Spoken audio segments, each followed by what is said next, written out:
सत्यम जयते फ्रंट बंगाल में प्रजातंत्र आज़ाद हिंदुस्तान में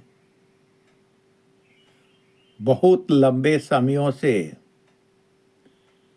एक छद्म प्रजातंत्र के रूप में नजर आ रहा था। आज पुनः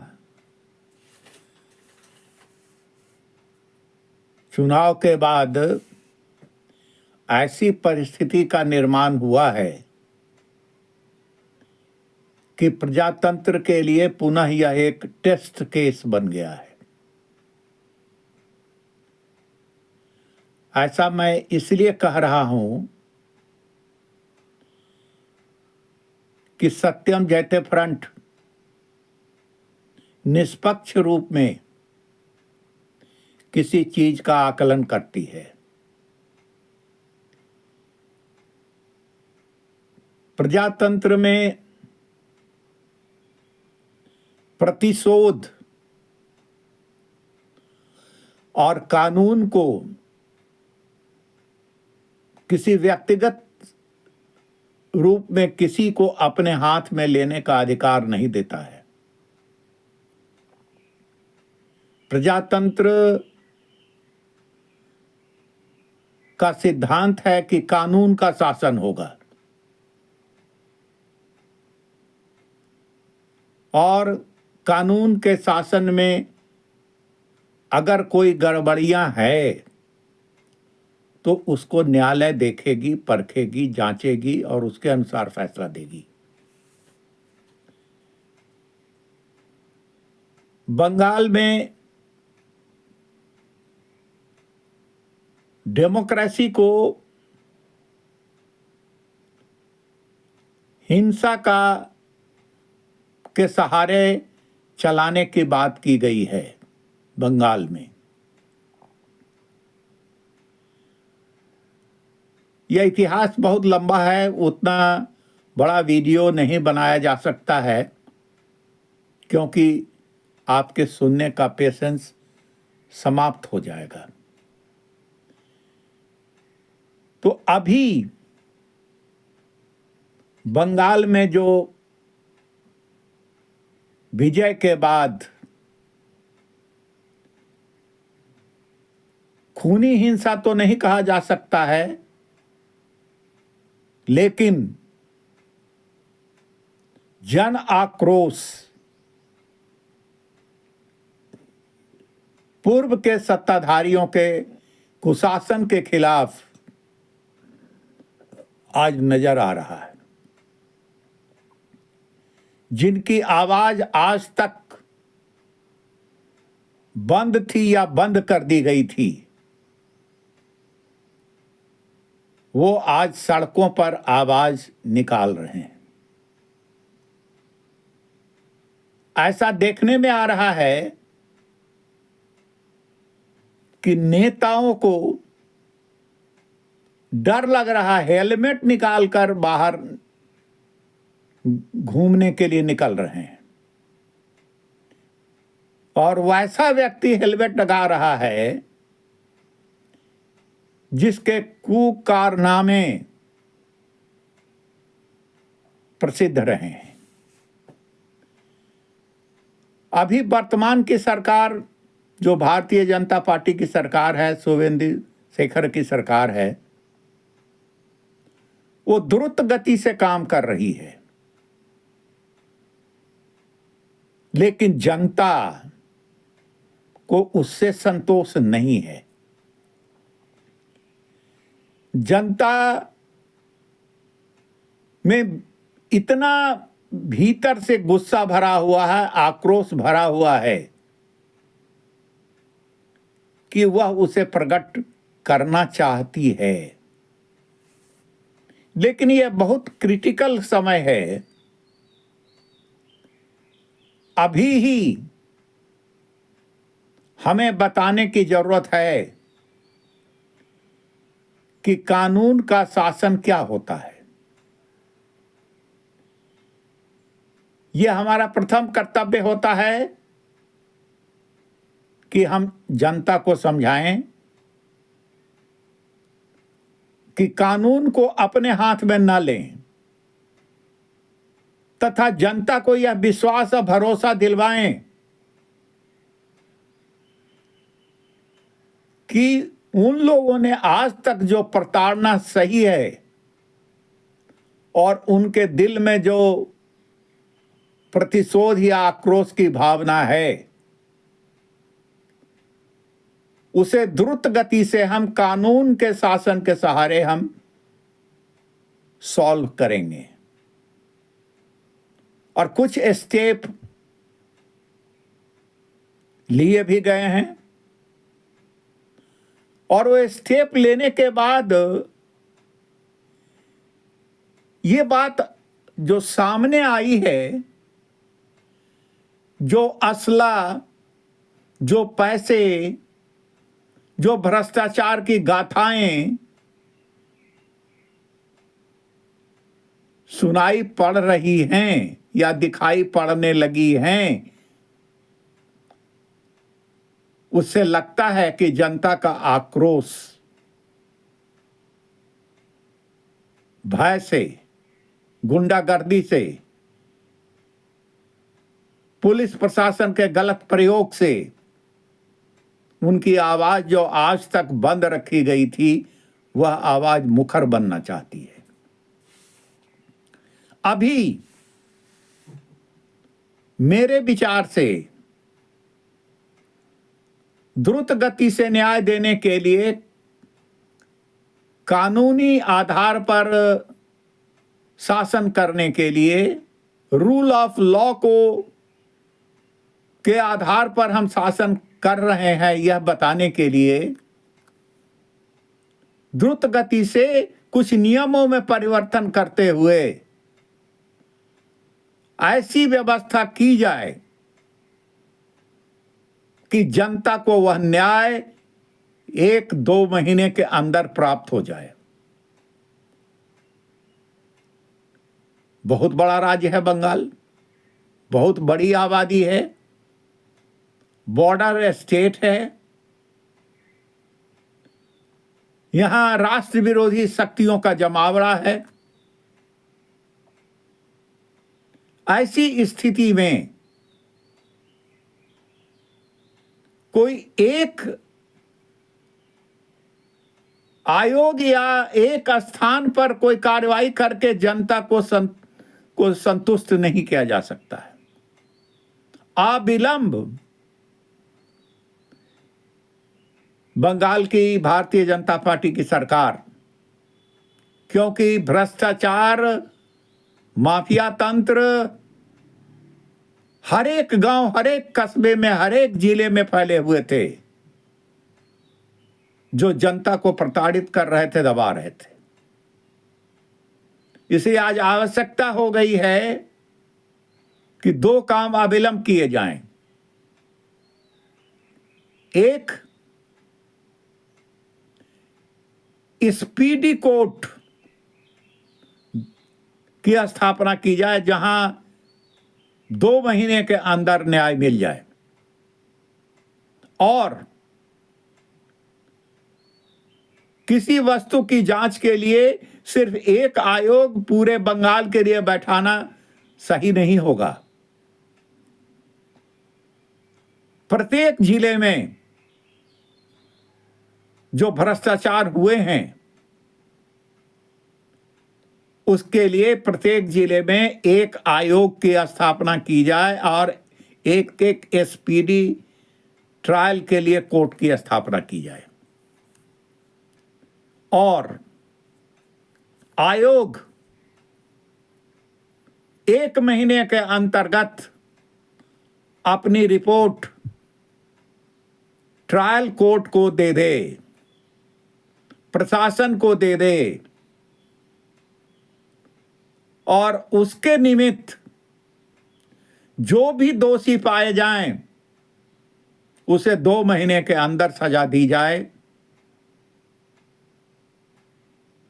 तो जनता आज अपने हाथ में कानून व्यवस्था या प्रतिशोध का कार्य नहीं करेगी।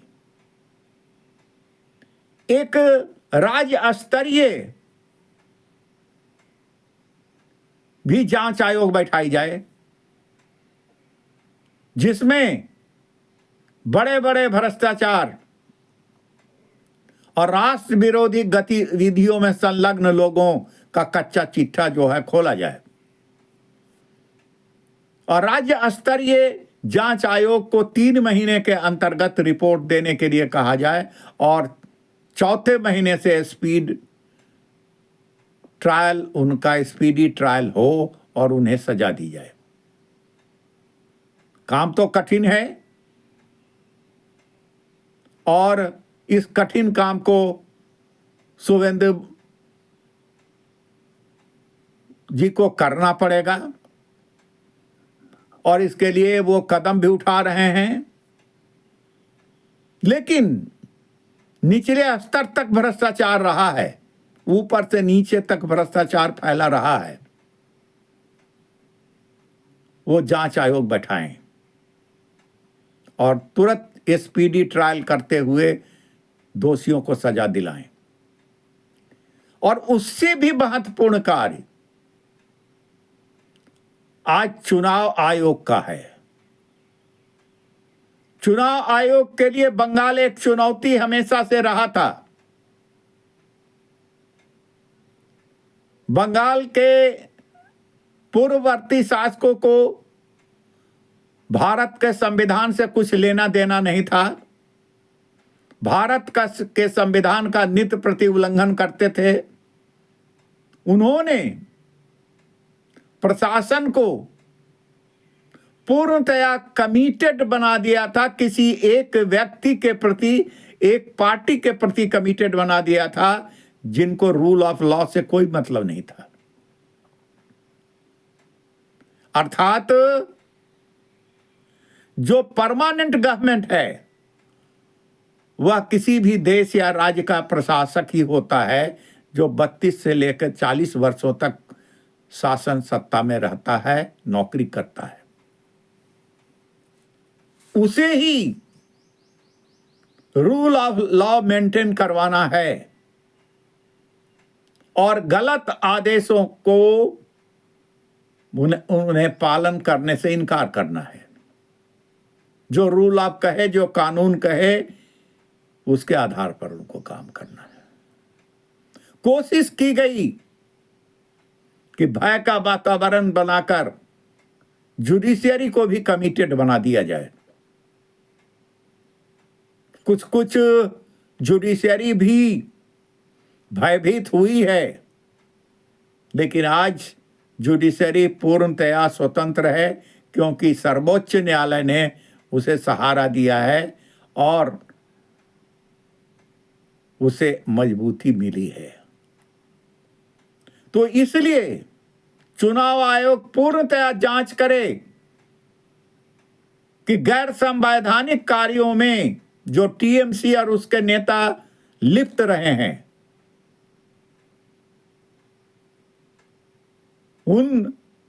उन्हें जांच करके उनकी रिपोर्ट प्रकाशित कर, जो सबसे पहला कार्य होना चाहिए वह यह होना चाहिए कि तृणमूल कांग्रेस का रजिस्ट्रेशन वापस लेना चाहिए, उसे समाप्त कर देना चाहिए। और वैसे दुष्कर्मी जो डेमोक्रेसी के हत्यारे हैं,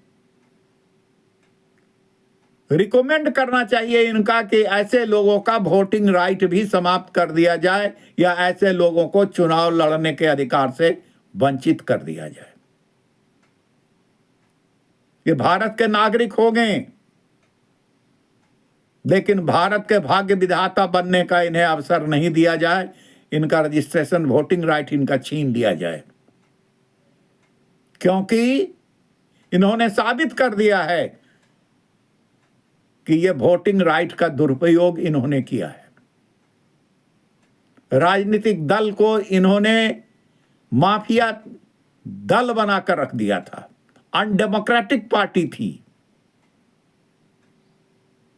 इसका संचालन किस प्रकार से जनता से कट मनी और दूसरे गैर वैधानिक कार्यों के द्वारा इनके द्वारा होता था, ये इसकी गवाह आज जितनी चुनाव आयोग को मिलेगी, जितना प्रमाण आज मिलेगा, बाद में नहीं मिलेगा। इसलिए सिर्फ शुभेंदु जी को ही नहीं, बल्कि चुनाव आयोग को भी साथ साथ काम करना चाहिए कि उनके साथ किस प्रकार का असहयोग किया गया और किस प्रकार से अनडेमोक्रेटिक पार्टी बन गई। इसलिए चुनाव आयोग को भी उसी स्पीड में काम करना चाहिए और न्यायपालिका को भी स्पीडी ट्रायल कोर्ट सरकार अगर मांगे तो उन्हें जजों को प्रतिनियुक्त कर, समय निर्धारित कर कि इस काम के लिए 3 महीने या 2 महीने के लिए जजेज को प्रतिनियुक्त किया जाता है कि वो स्पीडी ट्रायल कर, मुकदमे का फैसला कर, बंगाल में रूल ऑफ लॉ को स्थापित करते हैं, जिससे जनता अपने हाथ में कानून न ले। जनता को संतोष मिल जाएगा अगर जो गलत कार्य करने वाले हैं उनको स्पीडी ट्रायल के द्वारा अगर जेल भेजा जाता है या सजा दी जाती है, उनकी संपत्ति कुर्क की जाती है, तो जनता को भरोसा होगा कि हमें न्याय मिला है। अब हमारे ऊपर कोई जुर्म करने का साहस नहीं करेगा, हमारी आवाज को दबाने की कोशिश नहीं की जाएगी। तो आज जो मैं इतने दिनों से चुनाव के बाद से मैं जो बंगाल में टर्मोइल देख रहा हूं, उस टर्मोइल को शांत करने की जरूरत है, जिससे बंगाल अब विकास के ओर उन्मुख हो। जो 6000 उद्योग उनके बंद हो गए हैं, जो जनता के पैसे की जो लूट हो रही थी, जब सरकारी खजाने की लूट हो रही थी, उसे बंद करते हुए केंद्र सरकार का विशेष पैकेज लेते हुए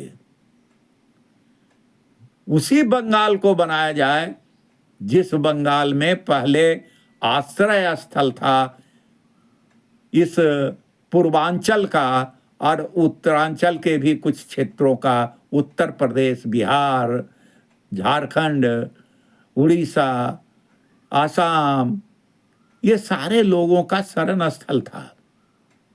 रोजी रोजगार के लिए लोग बॉम्बे नहीं जानते थे, रोजी रोजगार के लिए लोग बंगाल और कलकत्ता को जानते थे।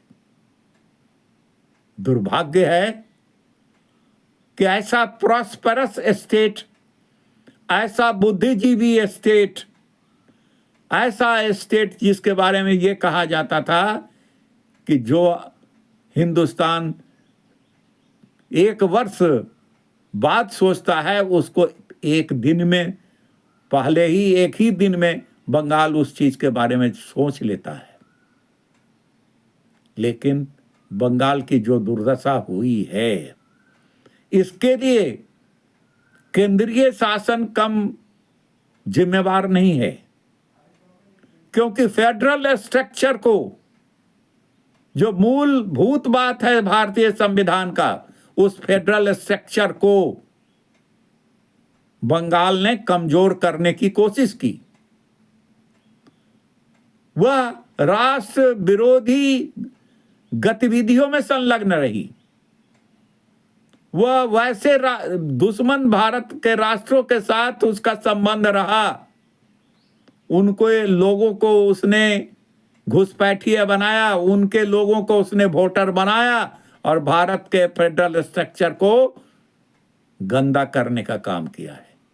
इसलिए सत्यम जयते फ्रंट की ओर से मैं यह मांग करता हूं कि बंगाल में कानून और व्यवस्था की स्थापना हो और द्रुत गति से आयोग बैठाकर 2 महीने 3 महीने के अंतर्गत सारे भ्रष्टाचार और सारी जो बातें गलत बातें हुई हैं उसका निराकरण किया जाए और चुनाव आयोग भी अविलंब कार्य करे और ऐसा दिखाई पड़े कि कोई राजनीतिक दल भारतीय संविधान की सीमा, कोई भी विधायक, सांसद पीपुल्स रिप्रेजेंटेशन एक्ट के बाहर, अपने अधिकारों के बाहर जाकर वो काम न करें।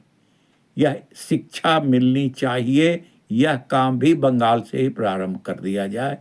बस मुझे इतना ही कहना था। धन्यवाद, नमस्कार।